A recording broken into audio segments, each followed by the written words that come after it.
L'habit ne fait pas le moine, dit-on. Mais ce n'était pas l'avis apparemment du prophète Élie.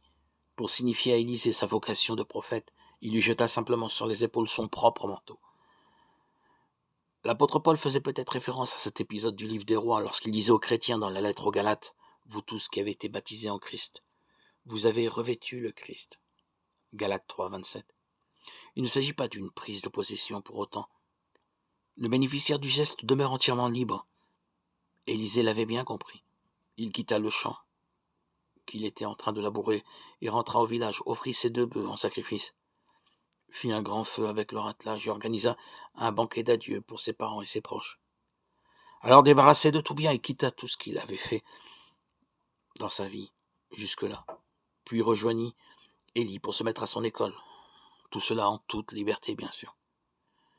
L'exemple vaut pour les baptisés, dont la vie connaît un changement radical d'orientation lors du baptême.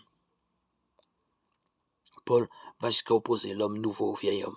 Vous êtes dépouillé du vieil homme avec ses pratiques et vous avez revêtu l'homme nouveau, celui qui, pour accéder à la connaissance, ne cesse d'être renouvelé à l'image de son Créateur.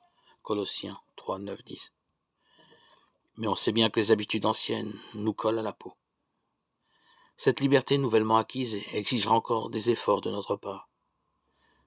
Il vous faut, renonçant à votre existence passée, vous dépouiller du vieil homme et revêtir l'homme nouveau, créé selon Dieu dans la justice et la sainteté, qui viennent de la vérité. Éphésiens 4, 22, 24. C'est pour que nous soyons libres que le Christ nous a libérés.